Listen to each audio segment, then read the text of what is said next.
Hello, fellow designers. It's Karen of Karen Gwen Customs, and today I'm going to be doing a story time video.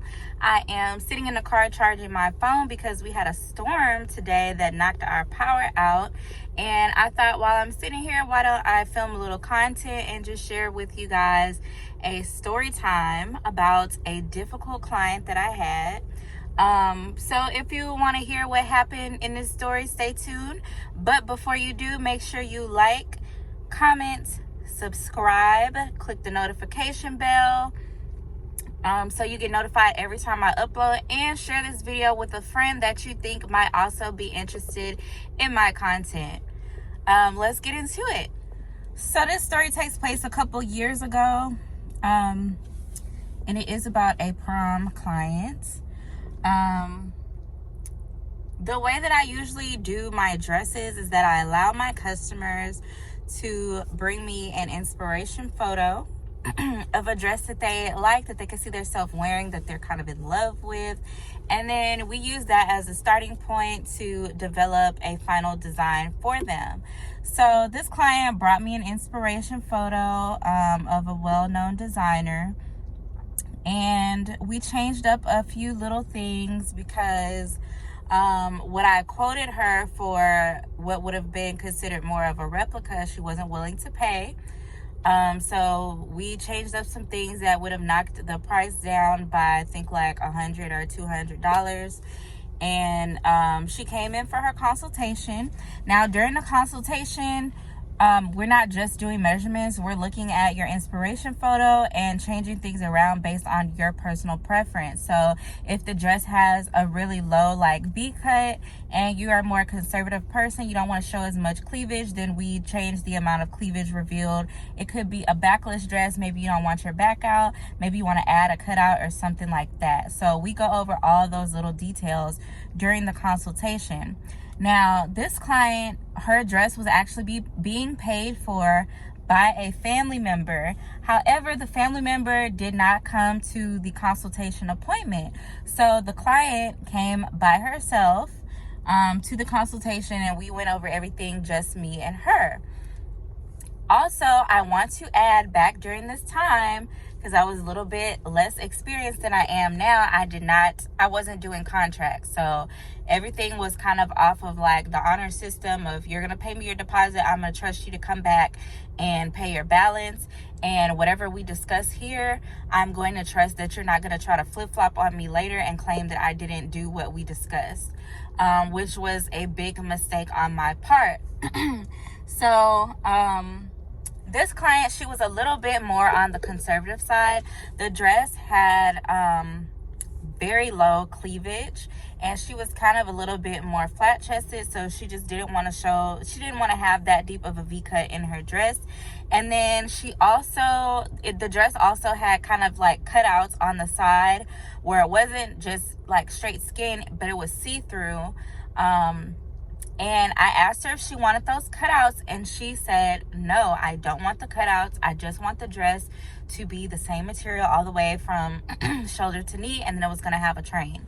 So we agreed on it, and she went home. I worked on a dress. After a few weeks, I brought her back in to do a fitting appointment. Now, for her fitting appointment, she again came by herself. So I'm just thinking this is the only person who has any say in what the dress looks like, because she kept coming to the appointments by herself. Now, she tried the dress on. I pretty much had everything done.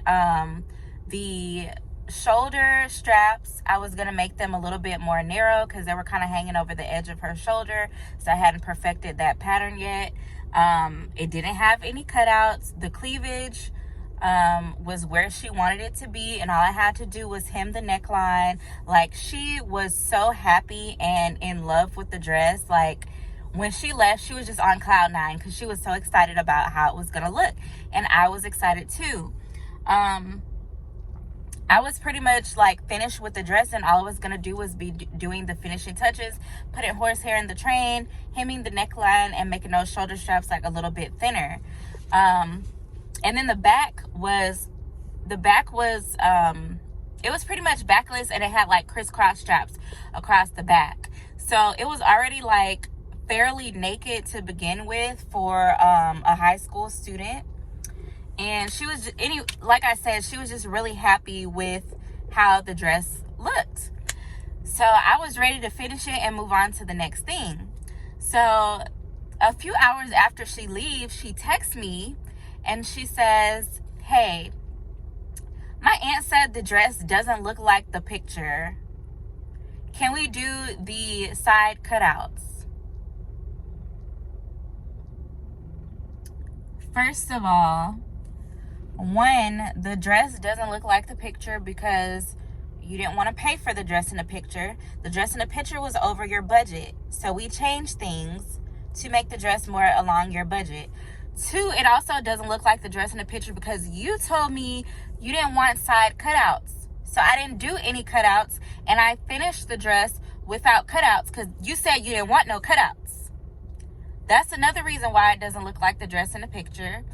And three, when you left, we were really happy. So why are you texting me about what your aunt said? And she hasn't been involved in any of these appointments. Like, what's going on? So this was my second prom season where I really did like a lot of dresses. My first prom season that I did a large volume of dresses kind of proved to be a bit of a disaster. I mean, it was still successful, but for me personally, stress-wise, it was a disaster because I didn't manage my time as well. And so when last-minute requests came up from clients, can we change this, can we change that, things that we hadn't discussed before, I would just say, yes, okay, fine, yes, sure, not realizing that was going to put me behind on other dresses that I was also on a deadline for. So this time when the girl asked me if we could go back and change something that we originally said we weren't going to do, I told her no. I said, I'm on a very strict timeline. This is something you said you wanted from or didn't want from the beginning, and so that's why I didn't include them in the first place. And you already did your fitting. You said you were excited. You were very happy. You left. So now I'm ready to finish the dress and move on to other orders. So I told her no at first. And so then she's like, well, my aunt said, can she call you? It was like 9 o'clock in the evening. So I said no. I said, I can give her a call tomorrow when I get off work. At this time, I still had a regular 9-to-5 job that I was going to every day. The next day I go to work. I'm fine. I know what I'm going to say to this girl's aunt when she calls. I'm going to tell her, because I had screenshots too. I had text messages between me and the girl where I had texted her to double check when I was cutting the fabric out and getting ready to sew the dress together. Hey, just wanted to double check. You didn't want any cutouts on the side, right? And she said, that's right, I don't want them. I had text messages, screenshots, receipts, everything that I was prepared to send the aunt if she asked. And I was ready to stand firm by what I said. So after work, I called the lady, the girl's aunt, and she didn't cuss me out, but she wasn't nice to me. She did use some cuss words, and she basically yelled at me for a good 5 to 10 minutes, saying the dress don't look nothing like the picture, which that's not true. It did look like the picture, but it looked different because we agreed to do things differently. She said it wasn't sexy enough. This little girl did not want all this deep cleavage that's in the photo. She said it wasn't sexy enough, there wasn't enough boob showing, and there was no side cutouts. I said, ma'am, your niece told me she did not want any side cutouts. Your niece told me she didn't want a deep V-cut. She's telling me that the niece told her she didn't say that. So eventually, after so long of me getting freaking yelled at by this lady I never met before because she hadn't been to none of the appointments, and I told her, this is what your niece said she wanted, she said, okay, fine, let me go. I'm finna call her and talk to her.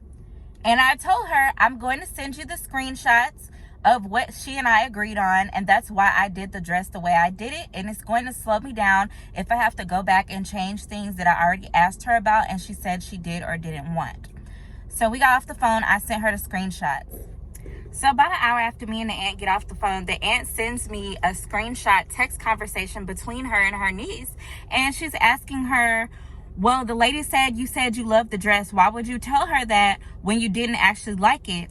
And she was like, well, I thought I liked it when I was there, but after you said it didn't look like the picture, I realized it really didn't look all that good. You liked it when you were there, and then when you let someone else get in your head about their opinion, now you don't like it anymore. And you're going to turn around and flip it and lie on me and say that you told me to do something else that you didn't tell me to do, and now you're trying to make it seem like I'm a bad business person. I'm just doing my own thing. I didn't ask you detail by detail how you wanted me to do this dress, and now you're trying to lie and say I didn't do exactly what you asked me for. And you're trying to make me look bad in front of your aunt instead of just being adult enough. I know she was in high school, but being mature enough just to admit I changed my mind, or your opinion has swayed my opinion, now I want to change it. You had this lady call my phone and freaking scream at me for 10, 20 minutes because you're a flip-flopper. Instead of just being real and saying, I know I told you to do it this way, but can we talk about doing it a different way? I'm not a mean person. I would have worked with her. So after the aunt sends me the screenshots, she calls me back. She was like, I'm sorry. I didn't realize that y'all had discussed all of that, but I am paying for the dress, so I do want it to look a certain way. Is there anything we can do? I told her, at this point, a length of time I've been working on the dress, I'm supposed to be wrapping it up and finishing. For me to go back and do these additional things that she's asking for that I could have done in the first place, it's going to take up more of my time, and it's going to put me behind on my other orders. That is something, guys, that you have to keep in mind when you're accommodating last minute requests from people, or they last minute change their mind. Going back and to a person on the outside that doesn't sew, doing little stuff like adding a cutout might seem like it's not that much work, but it's not just a cutout. You're seam ripping, you're hemming. It's just a lot. I told her it was going to send me back. I said, if you want me to go back and change it, I can change it, but I'm going to charge you an additional $50.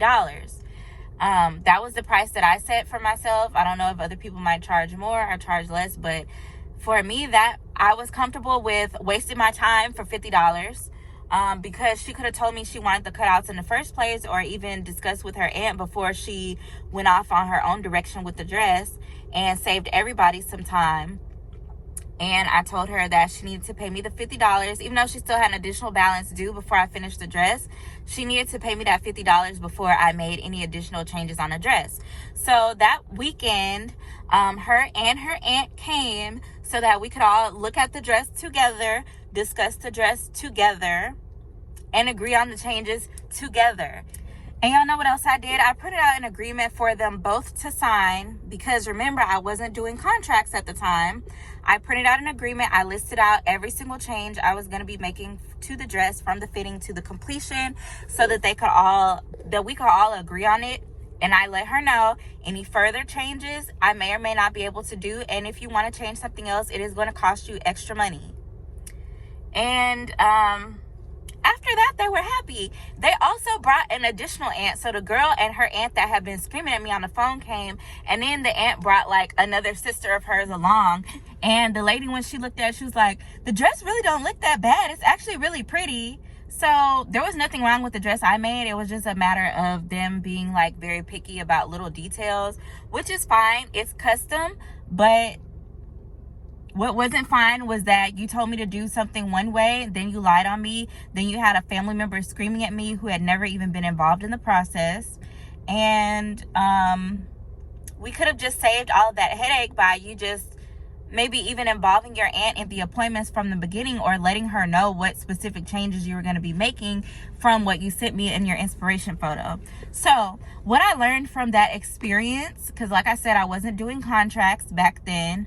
What I learned from that experience was always do a contract, especially with these higher priced $500 and up items, you should always do a contract. You should do a contract. You should have a sketch on your contract with every detail listed out, every detail drawn out to the best of your ability, and have those people sign saying that they acknowledge, this is what I agreed to on my dress. I understand if I want to make changes after such and such point in the process, you may or may not be able to do them. And if you can, you're allowed to charge me an extra fee, because time is valuable, time is money. And yeah, that's basically it. Like, after that, I started doing a contract for everybody. My planner binder from prom this year was full of contracts. Every single person had a contract, and it came in handy because of the whole pandemic situation that we've been dealing with, because some people did want a refund once they realized that their prom might not be happening. But the thing was, I've already bought your fabric, I've already spent your deposit, I've already worked on your dress. So you either want to pay your balance and get your dress, or you want to forfeit. But yeah, that was my story time about the time a client tried me and what I learned from it and how I handled it. And yeah, that's pretty much it. If you guys had any similar situations, leave them down in the comments below. How do y'all think I handled it? Would you have gone back and changed the cutouts? What would you do if a client was screaming at you on the phone for 20 minutes? How would you react? I think I held my composure very well, stayed calm, and acted as a businesswoman. And do you do contracts? If you don't do contracts when you do custom, why aren't you doing contracts? Are you going to start doing contracts? You should do contracts. Learn from my story. If you need a contract, I do offer one as part of my fashion designer digital planner package on my Etsy store, which you'll see in the link in the description box below. But that was my first story time, and I hope you guys enjoyed it. Let me know in the comments below what you thought. Make sure you remember to like, comment, subscribe, share with someone that would be interested in my content, and I'll see you guys in the next video.